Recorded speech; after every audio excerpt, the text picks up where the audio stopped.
I am Doc Askins, the psychedelic science war storyteller, and this is the Anti-Hero's Journey podcast.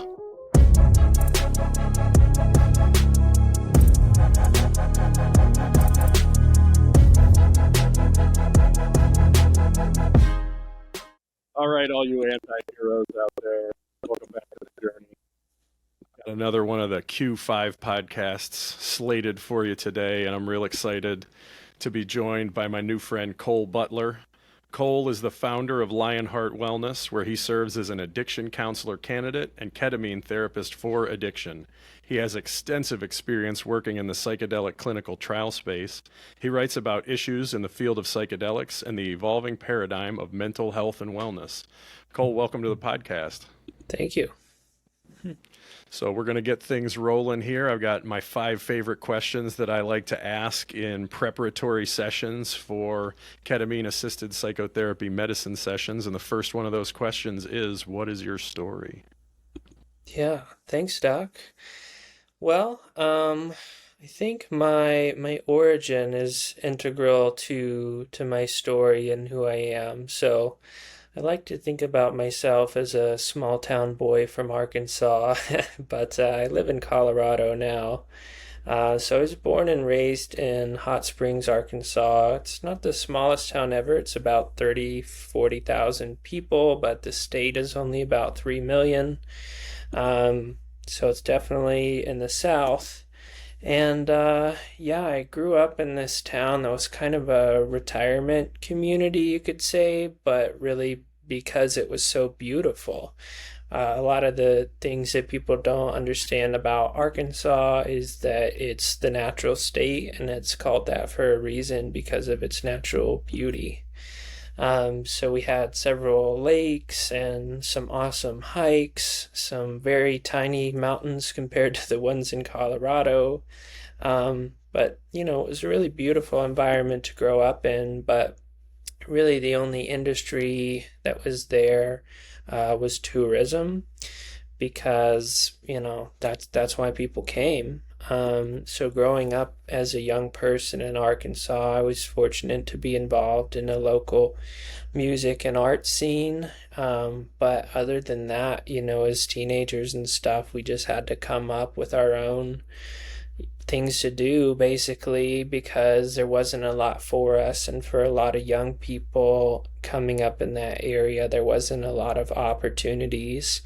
So that really framed a lot of my life early on. I was kind of desperate to get out and to immerse myself in the broader world, but I felt stifled by what was available to me. Because of the lack of opportunity, a lot of people turn to drug use, and a lot of people end up addicted and hurt, and I was kind of surrounded by a lot of that. I also had a lot of it in my family. So interestingly enough, I wanted to be a mechanical engineer.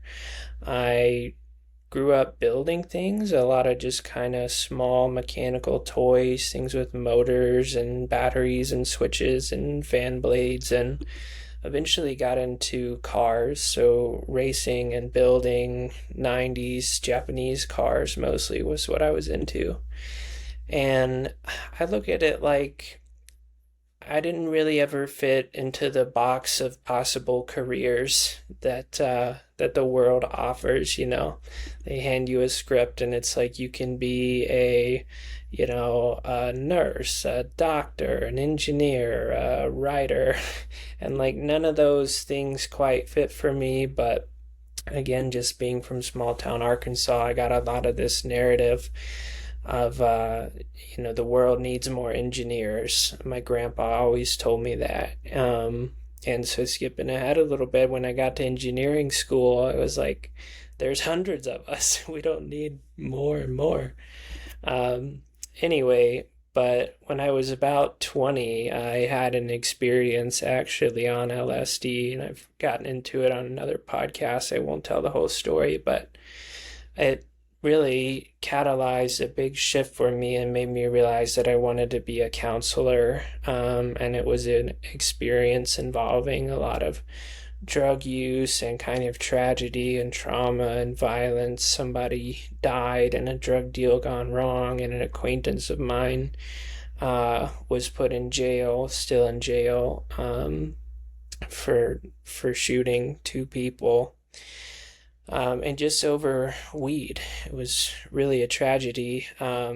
Anyway, just before the shooting occurred, I had this crazy LSD experience, and kind of everything came together of me kind of having this questioning around engineering and whether or not that was my life path. And I realized that, I really wanted to help people, and that I was and am a really compassionate person. And I kind of didn't always understand that, or how to kind of utilize that energy. I wasn't really comfortable in my own skin in that way, I guess you could say.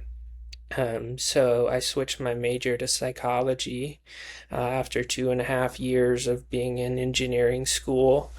I was at the University of Arkansas at Fayetteville, and decided to kind of try for the clinical psychology PhD, and found out that, well, I didn't find out until I was a senior, again, just not being exposed to a lot of the world, that I needed research experience if I wanted to get into a PhD program. And I learned about how competitive they are, and really I just wanted to be the best clinician I could possibly be, and kind of reach for the highest ideal that I could.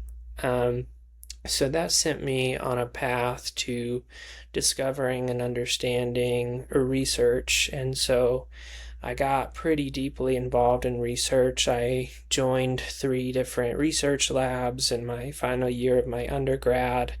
And then after my undergrad, I worked a few jobs as a server. I also worked at a climbing gym. And then I was a lab manager of a clinical psychology lab.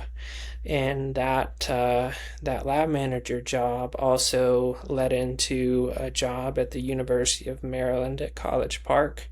And I became a research coordinator on a clinical trial, and it examined ADHD in children and families, so a parent and child dyad pair. And we tested a combination of Adderall for the parent and a behavioral parent training, evidence-based treatment protocol for basically the child's ADHD as the primary outcome. And we tested that against just the behavioral parent training. So one group got Adderall and the behavioral parent training intervention, and the other group didn't get the Adderall, just the therapy. And I worked on that project for a year. That kind of coalesced with COVID.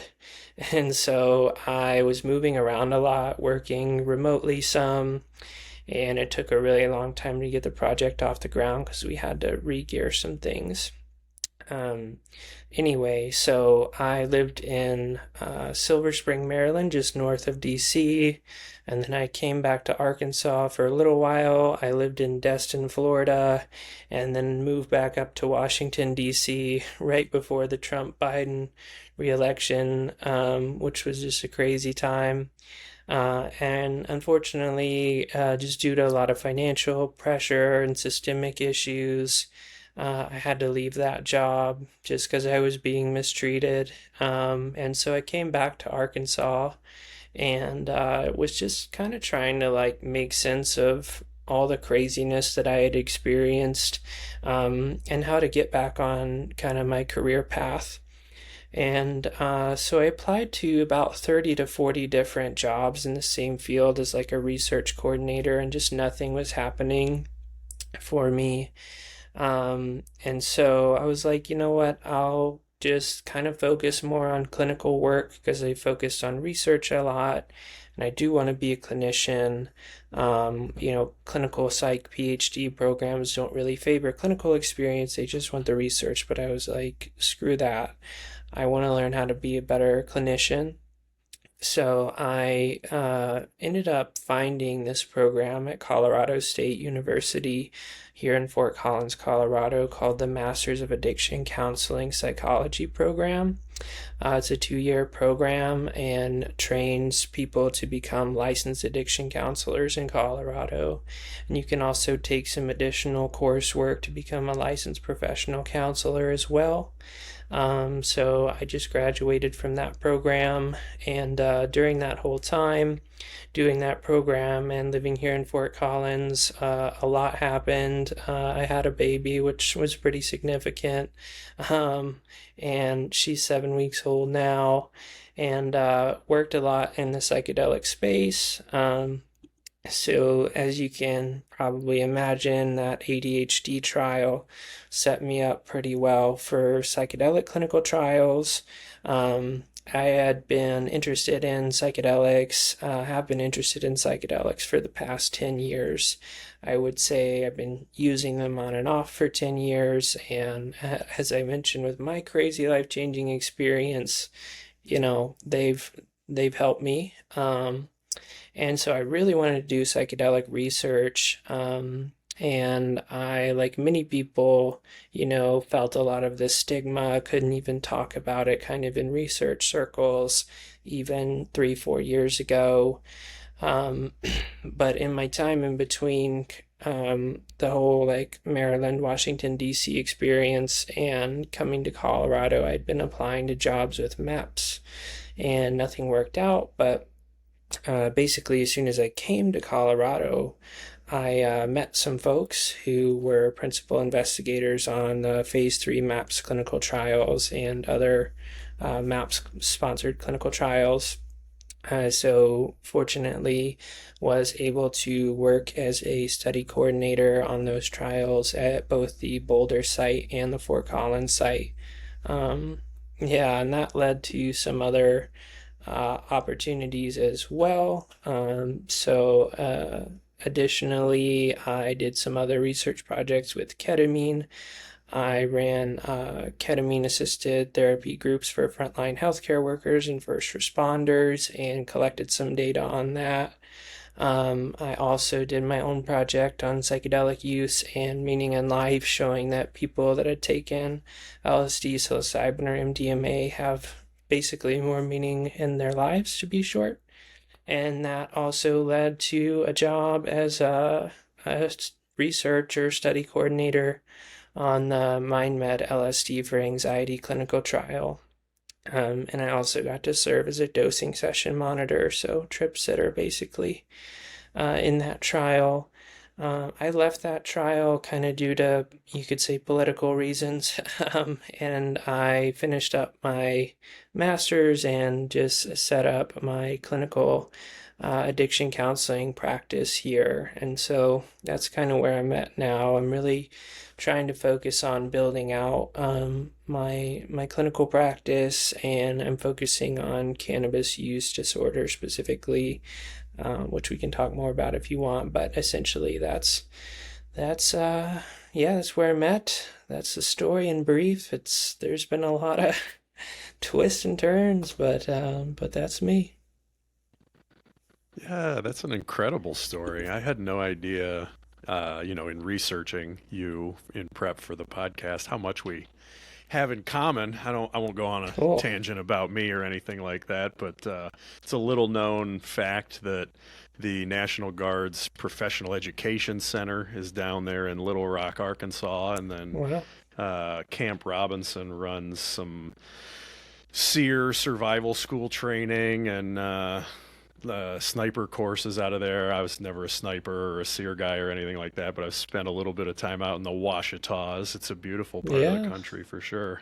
I know how to awesome. pronounce it, even though phonetically Yeah, it's kind of goofy with the way that it gets spelled. But yeah, it's a yeah, beautiful part of the country, and you're a climber. I love climbing. It's been a long yeah. time, but yeah, what an awesome story you have, man. I'm glad you're willing to share it. Yeah, cool, man. Yeah, we can talk more offline at some point.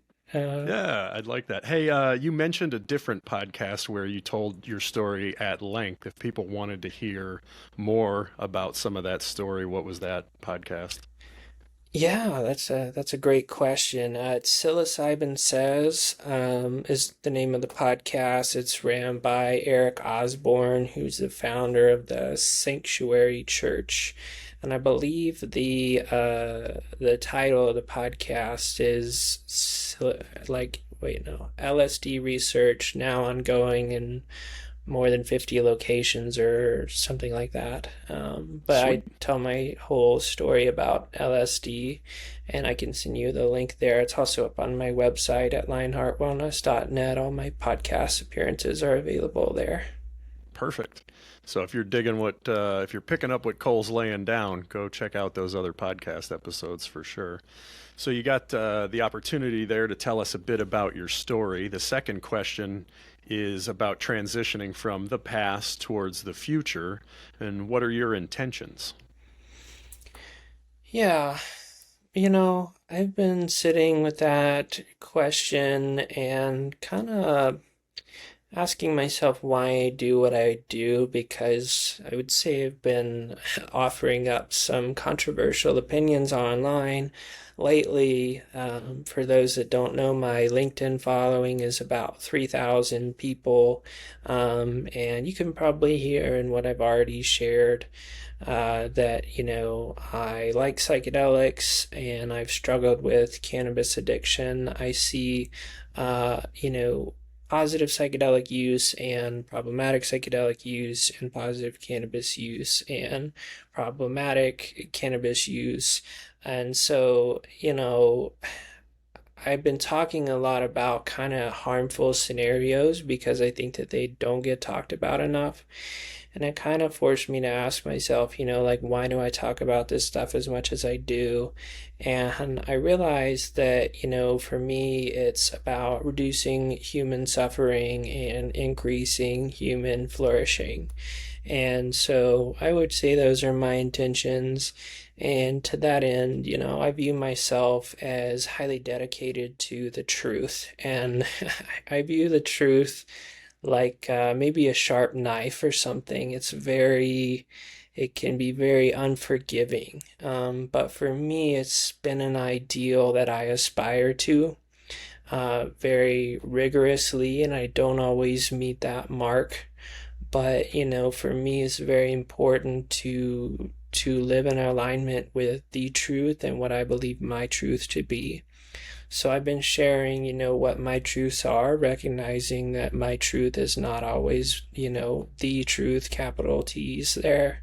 Um, but I'm sharing that because I believe that it's important to facilitate dialogue between people who have differing opinions, because in the process of that dialogue, you get closer to what the truth actually is. And I recognize that, because my truth isn't the final truth and other people have had different experiences and different truths, that, by having conversations and engaging in dialogue where we're trying to put our emotions to the side and really kind of be dedicated to that ideal of truth, we can get closer to these ideals in my mind of reducing human suffering and increasing human flourishing.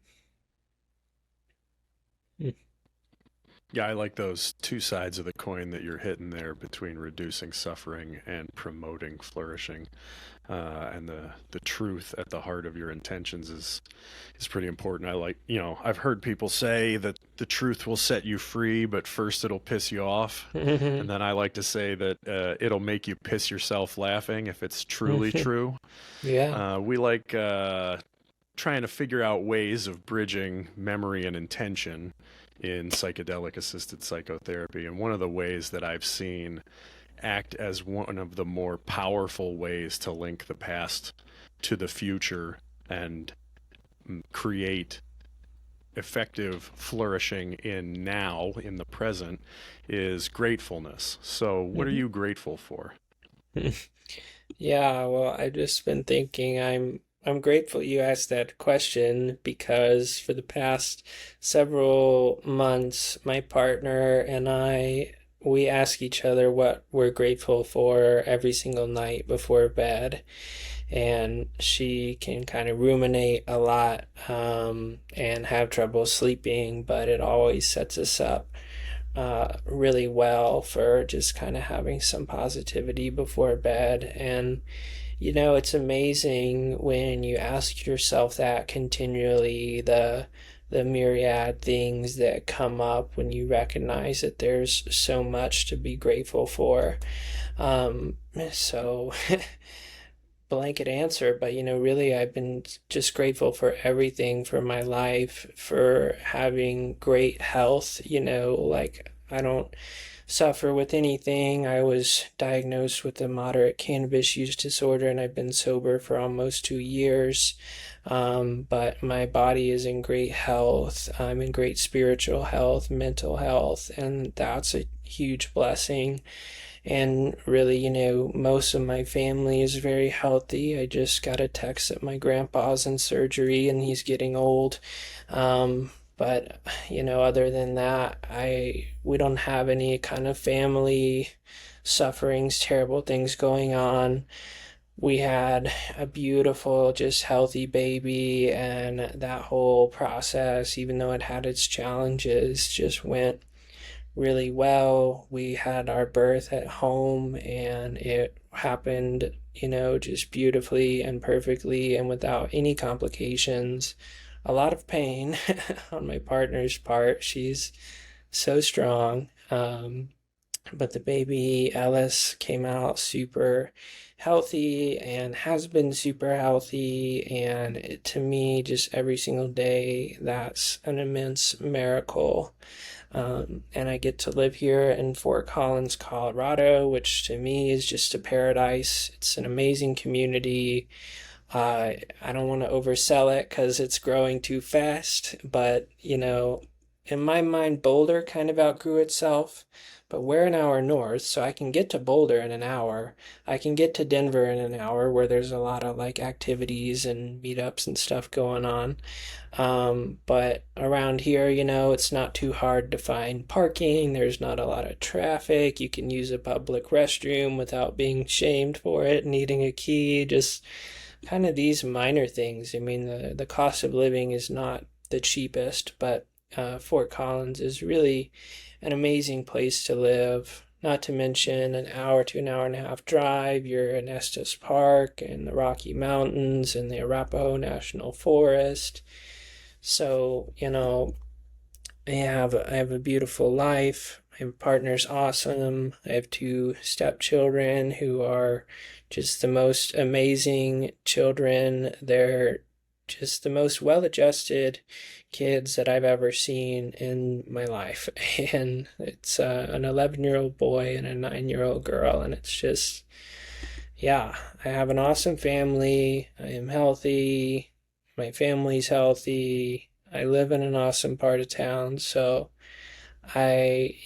just every day, I'm grateful. I feel like, maybe there's something around the corner just waiting to happen, which is true. The ball can drop at any point in time, but the more of that I see, the more I recognize just how amazing life is, and I really try to soak it up and appreciate it.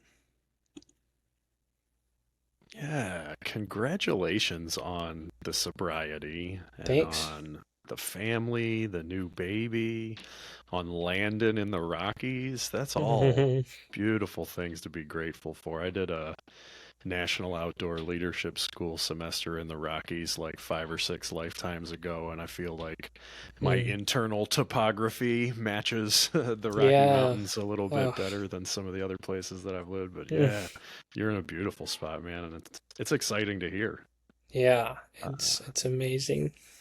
so, with your whole story and all your intentions and all the things that you're grateful for, what are you creating? Yeah, really, my energy has been focused on my private practice. I tend to like I found out that I have these kind of personality traits where I'm incredibly open-minded and also incredibly conscientious, and so I get a lot of good ideas, but then I'm also a hard worker and I'm extremely detail-oriented. And so oftentimes I'll like get an idea and then I'll think through all the steps and everything that I need to do, and it just lands me with like a million ideas and then I get overwhelmed. But anyway, mainly right now, I'm just trying to be grounded and really focus on building out my private practice. As mentioned, like yourself, I practice ketamine-assisted psychotherapy. I've been trained in that. It's been just over a year ago now since I got the training and I got to lead some groups. But really, like I just want to help people in a kind of just general outpatient, one-on-one setting with cannabis use disorder. Um, and that's because I struggled with it for 10 years. And, my parents got divorced when I was 15 years old. And that was really hard for me, and I didn't know it at the time, but I really turned to the cannabis to kind of cope with that and just causing trouble as a teenager, and the pattern continued, and I really struggled to stop. And I needed help, and I finally really got serious. I mean, I've gone back and forth so many times trying to quit and like needing to get sober for a job and then switching to alcohol, and then I drink a bunch. And anyway, when I came to Fort Collins to study addiction counseling, I knew it would be really important to get sober to be able to help other people like myself who, struggle with it and need help, and to be a model and an example of, I've gone through this and so I can help you too. So I've been studying addiction counseling, and I realized that there's really a need for treatment of cannabis use disorder specifically. Obviously, it's very highly stigmatized. I get a lot of pushback. People, like you can't get addicted to weed, or, obviously it's a lot more jarring seeing the effects of an opiate use disorder, or even Adderall addiction, or a severe alcohol use disorder. Those things can look a lot more devastating when somebody's, lying on the side of the road with needles in their arm and open sores, and I've seen, a lot of that, and I've heard stories of people waking up drunk, or, like drunk driving and killing somebody. And, you don't see a lot of that as jarring stuff with cannabis addiction, but that doesn't mean that it's not a real condition and that there's not people out there that need help with it. At one point somebody said they're trying to get pregnant and they need to quit, weed, but they can't stop. And that's, definitely a situation where the cannabis can affect the fetus negatively. And it also can have deleterious effects on the brain. That was kind of one of the things that really, sunk in for me. I had a lapse. I was 100 days sober, and I had a lapse, and I smoked, and I was really just looking for connection. But it immediately sent me back into those same addictive cycles. And at the time, I was actually putting together a presentation for my class about cannabis use disorder, and trying to figure out how I could finish the presentation quick enough so that I could go to the dispensary and get some weed and have time to smoke it, even though like I didn't have time to do that at all. And as I was working on the presentation, I was reading this article in Nature Neuroscience, actually, about cannabis use disorder and how it affects this area of the brain called the orbitofrontal cortex, which is kind of the very bottom of your prefrontal cortex, kind of right behind your eyes. And you can have this kind of bilateral headache. Sometimes I get a unilateral headache, so a headache on one side, but I woke up after smoking with this bilateral headache in this exact area of my head where the orbitofrontal cortex is. And then I was reading that when you chronically use cannabis, for like 10 years or more, or every day, or as a teenager, as you're growing, which I did, this area of the brain, the orbitofrontal cortex, actually shrinks, like a decrease in volume and gray matter. And it was really eye-opening for me because I was like, so like I've been shrinking this area of my brain, and as an adaptive response, I mean, it does kind of like wire itself better. It has more functional connectivity, so kind of inside that area connectivity.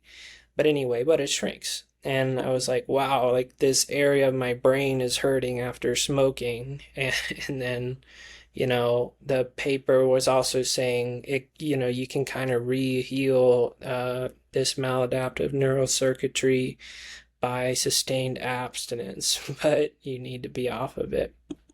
And so that was kind of my tipping point of like, all right, there's kind of no going back. And I'd been looking all over for treatment, and there wasn't any in the northern Colorado area. I found like a Marijuana Anonymous meeting in Denver, but it was like on Zoom and once a month, and I didn't want to do that. I went to like 5 or 6 different AA meetings, and I found out that, I didn't really resonate with those people because my problem was with weed, it wasn't with alcohol. Like if I didn't have weed available, I would turn to alcohol as a substitute, and then I suffered with some of the same complications. But as I mentioned, people like, waking up, like coming to from a blackout, driving just piss drunk. I had a guy tell me his blood alcohol was like a deadly level, like 0.4 or something, and he was hospitalized for 9 days, and they tried to put a telehealth monitor in front of him, and he thought it was like Star Trek or something, and he was just like freaking out. So yeah, like I get it, like that's an intense problem, but I didn't really resonate with some of what was offered to me from the AA meetings.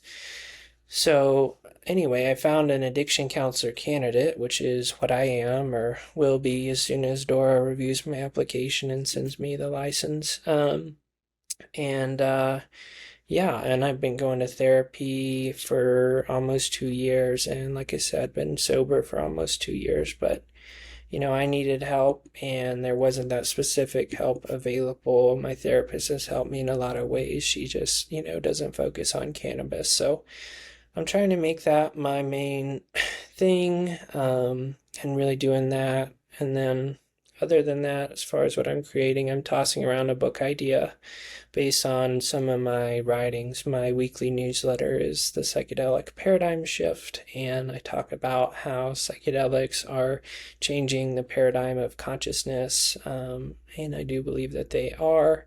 And I've been considering writing a book based on that idea, but again, it might just be one of my million ideas that I have. That's a ton of work, because it's certainly a ton of work, but I've been reading Thomas Kuhn's Structure of Scientific Revolutions to kind of frame paradigm shifts. So I'm just exploring it a little bit more deeply, but I'll continue writing my newsletter every week on Sundays, which has been very well received. So yeah. Yeah, that's awesome. Structure of Scientific Revolutions definitely belongs on everybody's required reading list out there. Yeah, It's great. always interesting to hear some of the retrospective ironies that people are able to see in, abuse of substances and addiction stories whenever you kind of clear the cobwebs and the dust off and you look back and you see those ironies of reading an eye-opening journal article about a shrinking orbitofrontal cortex that's involved in, visual control and those sorts of, little ironies that are clues that I'm off the path. Like this isn't exactly the way that I want to be living, but you can't see it while you're in the middle of it. But then being able to see it and stitch some of those things together is really, as you said, eye-opening. So I appreciate you sharing that story. Absolutely. And that brings us around to our fifth and final question. Who are you really? Man, that's a hard one because it's like, do you ever really know yourself? Yeah, I'm a super introspective person. And so I'm always asking myself that question, but I think there's kind of I think that other people can't know each other to their fullest extent, and there's always within each and every one of us like a little bit deeper aspect of ourselves. Like our self knowledge does not always reach down to the very bottom of who we actually are.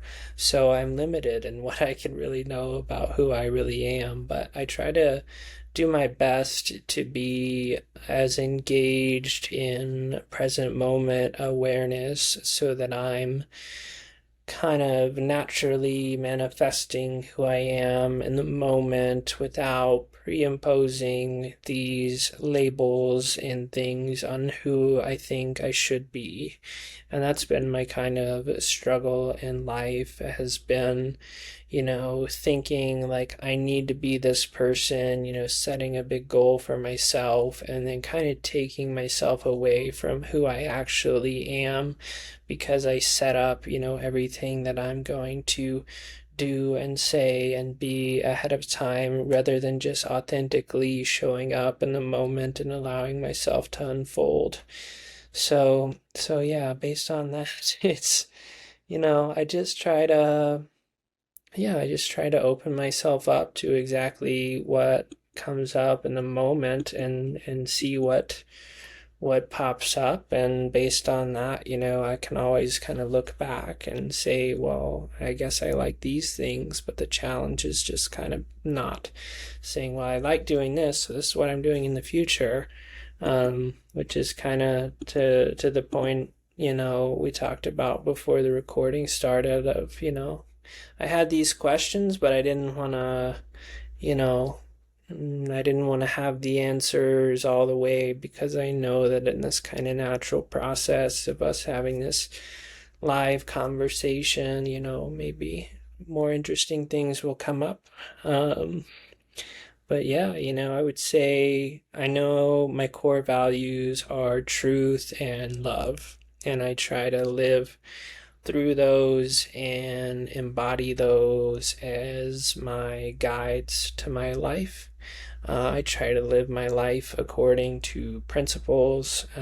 So by setting up, effective principles for who I am, such as I always strive towards the truth. I eat healthy, I move my body, I maintain a relationship with the divine on my own terms. I, don't abuse, substances that I know are problematic for me. Things like this. I can have kind of a decision making matrix for when I'm faced with these problems or scenarios. And I think that living your life according to values and principles gives you a much deeper connection to who you really are, because it's not just this kind of surface level, I am X, I do Y, or how you describe yourself professionally when you meet somebody at a cocktail party. But it's like, to me, and I've had this thought in psychedelic experiences, that by being dedicated to my own principles and values, I have a much deeper internal sense of self and a much deeper grounding to who I really am. And that's been incredibly rewarding and grounding for me. So, yeah, I don't know if that's the answer that maybe you were expecting or normally get, but trying to challenge myself to, not have a super clear answer. It's an answer that I'm definitely grateful for. Cool. Do you have any final thoughts for our audience? Uh, Well, I would say, yeah, I appreciate the opportunity to be on this podcast. I appreciate being asked these questions because They're not always the kinds of questions that people ask each other, but they're very important ones, and they allow me to show, a different and very important side of myself that I don't always get the opportunity to share with the world, but that, I love being able to share with the world. So, yeah, I just appreciate you and this opportunity. It's both an honor and a privilege. Cool, man. Doc out.